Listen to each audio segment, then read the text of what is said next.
मिलत टाइम्स में खुश आमदीद। जिस तरह के हालात बने हुए हैं मध्य प्रदेश, हिमाचल प्रदेश, राजस्थान, इन तमाम जगहों पर इस तरह का माहौल देखने के बाद जब इस तरह की न्यूज़ एक बड़े प्लेटफॉर्म से हम देखते हैं, बीबीसी एक बड़ा प्लेटफॉर्म है और उस प्लेटफॉर्म से जब हम इस तरह की न्यूज़ देखते हैं तो एक डायलॉग याद आता है, बस कर पगले रुलाएगा के, या फिर वो एक था ना कि मारो मुझे मारो मुझे मारो। तो एक ये जो प्रोग्राम है ये क्या है और क्यों है, पूरी खबर पे आइए नजर डालते हैं। क्यों आखिर मस्जिदों में ये जो गणेश का एक प्रोग्राम है जिसको विसर्जन किया जाता है, जिसकी जो एक मूर्ति है उसको रखा जाता है, क्या है पूरा मामला, आइए इस खबर पर नजर डालते हैं। हर साल गणेश चतुर्थी का त्योहार महाराष्ट्र में गणेश उत्सव काफी बड़े स्तर पर बड़ी धूमधाम से मनाया जाता है, ये तमाम लोग जानते हैं। इस त्योहार का सनातन धर्म में महत्वपूर्ण स्थान है। चलिए मुद्दे की बात पर आते हैं। जैसा मैंने बताया और बहुत लोग जानते हैं कि महाराष्ट्र में ये काफी धूमधाम से मनाया जाता है। इसी को लेकर महाराष्ट्र के कोल्हापुर और सांगली के गांवों में 40 सालों से हिंदू मुस्लिम सौहार्द की एक अनूठी परंपरा चली आ रही है। परंपरा क्या है? गणेश उत्सव के दौरान यहाँ के गांवों की मस्जिदों में गणपति की प्रतिमा स्थापित की जाती है। जो लोग वहां से बिलोंग करते हैं वो कमेंट सेक्शन में बता सकते हैं कि ऐसा है या नहीं, क्योंकि बीबीसी ने एक आर्टिकल छापा है, उसी को लेकर एक न्यूज की जा रही है। सांगली जिले के वालवा तहसील का गोटखिंडी एक ऐसा ही गांव है जो इस परंपरा को निभाता चला आ रहा है। यहाँ के युवाओं का एक समूह न्यू गणेश मंडल ने जुज्जार चौक स्थित मस्जिद में गणपति की प्रतिमा स्थापित की है। इस साल मस्जिद में गणेश प्रतिमा की स्थापना का 44वां वर्ष है। उत्सव के 10 दिनों के दौरान यहाँ के लोग हिंदू मुस्लिम भाईचारे को मजबूत करते हुए गणपति की पूजा करते हैं। ये आप जानते हैं कि हिंदू मुस्लिम जो सौहार्द है वो कितना मजबूत हुआ है। इस परंपरा की शुरुआत साल 1961 में हुई थी, जब गोटखिंडी के कुछ युवाओं ने गांव के चौराहे पर गणेश प्रतिमा स्थापित करने का फैसला किया। उस समय ये बहुत छोटे पैमाने पर किया गया था। गणेश प्रतिमा को खुले आसमान के नीचे रखा गया था।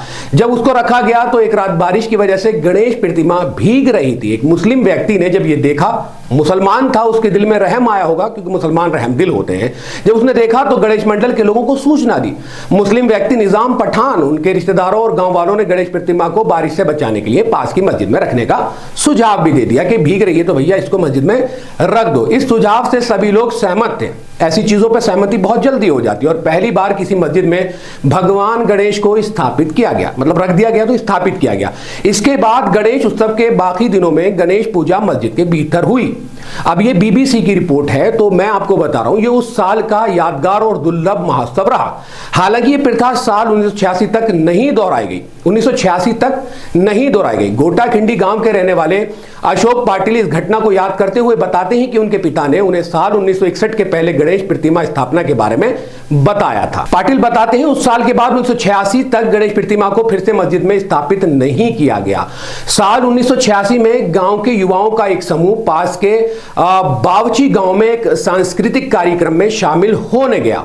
इस कार्यक्रम में हिंदू और मुस्लिम दोनों ही तरह के कलाकारों ने हिस्सा लिया था। इस कार्यक्रम में दोनों समुदायों ने एक साथ मिलकर गणेश उत्सव मनाया था, जिसे देखकर गांव के युवा प्रेरित हो गए थे। इसके बाद अपने गांव के इतिहास को याद करते हुए गोटखिंडी गांव के युवाओं ने तय किया कि वे मस्जिद में गणेश प्रतिमा को स्थापित करने की परंपरा को फिर से शुरू करेंगे। युवाओं ने गणेश मंडल नाम की एक समिति का गठन किया। इस समिति के अध्यक्ष एक मुस्लिम युवक इलाही पठान बनाए गए। सुभाष थोरात, अशोक शेजवाले और अर्जुन कोकाटे जैसे कुछ प्रमुख लोगों ने उत्सव की व्यवस्था करने में मदद की। पहली पीढ़ी के साथ साल 1961 में जो शुरू हुआ था उसे अब 1986 में दूसरी पीढ़ी ने फिर से शुरू किया था। साल 1961 में गोटखिंडी गांव के बापू साहेब पाटिल, श्यामराव थोराट, वसंतराव थोराट, निजाम पठान, कुतुबुद्दीन जमादार, रामजन मुलानी और थोंडी पठान एक समूह के रूप में साथ आए और पहली बार एक मस्जिद के अंदर गणेश प्रतिमा स्थापित की थी। अब आप लोग सोचिए कि जिस तरह का एक लगातार माहौल है जहां मुसलमानों को जो है बहुत नफरती निगाहों से देखा जा रहा है, यहां मस्जिद के अंदर स्थापना की बात हो रही है। इलाही पठान, अशोक पाटिल, सुभाष थोराट, अशोक शेजवाले, विजय काशिद और अर्जुन कोकाटे के नेतृत्व में इस समूह ने इस पहल में नई जान फूंक दी और गांव में हिंदू और मुसलमानों के बीच एकता और सद्भाव की विरासत को आगे बढ़ाया। वर्तमान में गणेश थोराट, सागर शेजवाले और लाखन पठान जैसे युवाओं के नेतृत्व में तीसरी पीढ़ी इस परंपरा को आगे बढ़ा रही है। लाखन पठान बड़े गर्व से बताते हैं, हमारा गांव एकता और सद्भाव से रहता है, हम जाति और धर्म के बंटवारे पर भरोसा नहीं करते। आप भरोसा नहीं करते या वो भरोसा नहीं करते, ये डिपेंड करता है। जहां आप रहते हैं वहां तो आप भरोसा कर सकते हैं, क्योंकि ये सब इजीली हो रहा है। मस्जिद में रखी जा रही है भाई प्रतिमा। लाखन पठान का परिवार गणेश उत्सव की शुरुआत से ही उसमें शामिल हो रहा है। गोटाखिंडी गांव में हिंदू और मुस्लिम त्योहार एक साथ मनाए जाते हैं। चलिए, कहीं तो ऐसी जगह है जहां हिंदू मुस्लिम जो त्योहार है एक साथ मनाए जा रहे हैं। 2 बार ऐसा हुआ है कि मुहर्रम और गणेश चतुर्थी एक ही दिन पड़े। उस समय गांव वालों ने पीर और गणपति का जुलूस एक साथ निकाला। आज जुलूसों पर पत्थर बजाए जाते हैं, जुलूसों को जुलूस बना दिया जाता है, मतलब बड़ा कुछ कर दिया जाता है। तो ये एक बड़ी बात है। अशोक पाटिल इस एकता की भावना को दोहराते हैं। वो उन दिनों को याद करते हैं जब बकरीद और गणेश चतुर्थी का त्योहार एक साथ मनाया गया था और हिंदुओं के सम्मान में मुस्लिम समुदाय के लोगों ने पशु की बलि देने से मना कर दिया था। बहुत बड़ी बात है कि बकरीद के दिन एक ऐसा त्योहार जहां पर कुर्बानी की जाती है और कुर्बानी को कुर्बान कर दिया। अशोक और माजिद पठान एक घटना को याद करते हैं जब गांव के बाहर से कुछ धार्मिक नेता आए और उन्होंने मुस्लिम समुदाय से गणेश उत्सव में शामिल नहीं होने का अनुरोध किया। इन नेताओं ने चेतावनी देते हुए कहा कि इस्लामी शिक्षाओं के खिलाफ है। अब भैया, गणेश की मूर्ति अगर मस्जिद में रखी जाएगी तो कहीं ना कहीं ये खिलाफ तो होगा ही। हालांकि इस गांव वाले अपनी बात पर अड़े रहे। उन्होंने कहा, हम कई सालों से भाइयों की तरह रहते हैं और साथ मिलकर त्योहार मनाने की खुशी और ऊर्जा अनमोल है। इसके बाद बाहरी लोग निराश होकर चले गए। गणेश उत्सव के शुरुआती सालों में गणपति का जुलूस बैलगाड़ी में निकाला जाता था, लेकिन वर्तमान में ये ट्रैक्टर में निकाला जाता है। हालांकि लोगों का उत्साह अभी भी वैसा ही है। अनंत चतुर्थी के दिन गणपति की मूर्ति का विसर्जन करने के बाद पूरा गांव सामूहिक भोजन के लिए इकट्ठा होता है। 10 दिनों के दौरान हिंदू और मुस्लिम परिवार गणपति की आरती करते हैं। गांव के रहने वाले गणेश थॉट कहते हैं, हमारे गांव ने दूसरों के लिए एक उदाहरण पेश किया है। कौन सा उदाहरण सर?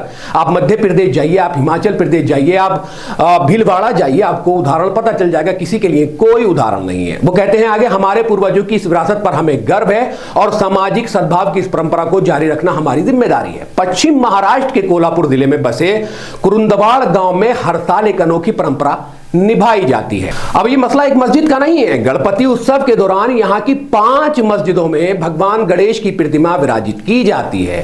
कुरुंदवाड़ गांव का इतिहास पेशवा काल से जुड़ा रहा है। ये गांव कभी पटवर्धन परिवार के शासन के अंतर्गत एक महत्वपूर्ण कस्बा था। यह परिवार के पेशवाओं की ओर से शासन करता था। पीढ़ियों से इस गांव में सभी जातियों, पंथों और धर्मों के लोग सौहार्द के साथ रहते आए हैं। इस गांव की 5 मस्जिदों कुडेखान, बड़ेनल, धैपनपुर, बैरागदार, शेलके और कारखाना मस्जिद में गणपति उत्सव के दौरान भगवान गणेश की मूर्ति विराजित की जाती है। ये एकता और साझा आस्था का एक प्रतीक माना जाता है। इन गांवों में मतलब 5 मस्जिदों में गणेश की मूर्ति विस्थापित करने को या रखने को जो है एक एकता का वो जो है एक नाम देते हैं। इस अनूठी परंपरा की शुरुआत गोटखिंडी गांव से मिलती जुलती है। साल 1982 में गणपति उत्सव के समय भारी बारिश के दौरान, ये पूरा सिनेरियो हुआ क्यों था वो सुन लीजिए। साल 1982 में गणपति उत्सव के समय भारी बारिश के दौरान एक मस्जिद के पास स्थापित गणेश की प्रतिमा को बारिश से बचाने के लिए मस्जिद के अंदर ले जाया गया था। उसी समय से भगवान गणेश की मूर्ति को त्योहार के समय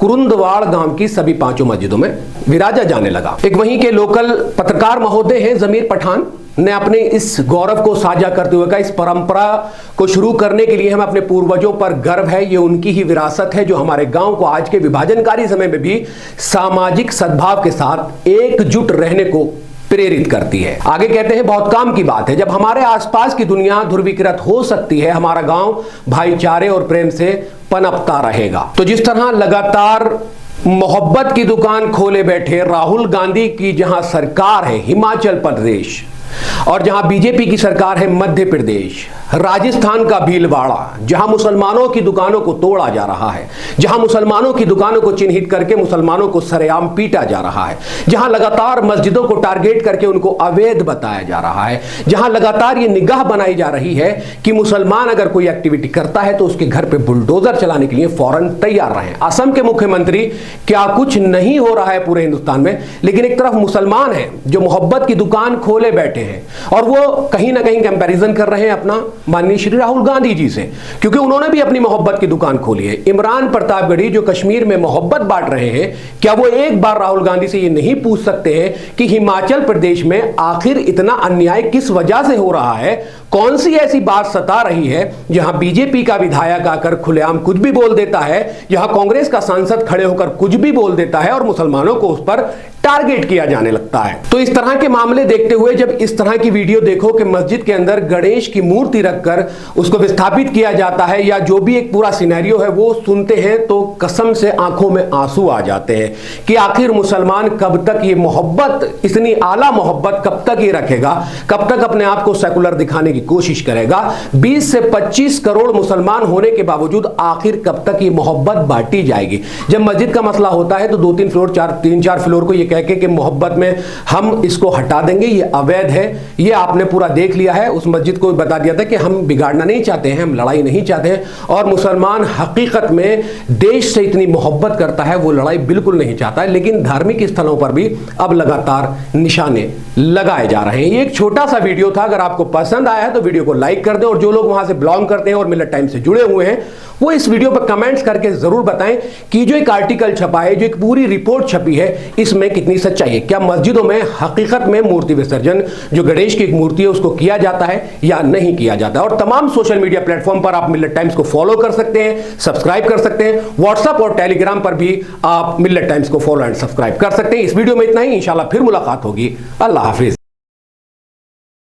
मिल्लत टाइम्स को जारी रखने और मजबूत बनाने के लिए हमारी आर्थिक सहायता कीजिए।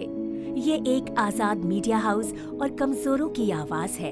आप हमें देखें, सुने, पढ़ें और हर महीने ज्यादा नहीं, सिर्फ 100 रुपए से मदद करें। डिटेल्स डिस्क्रिप्शन में मौजूद हैं।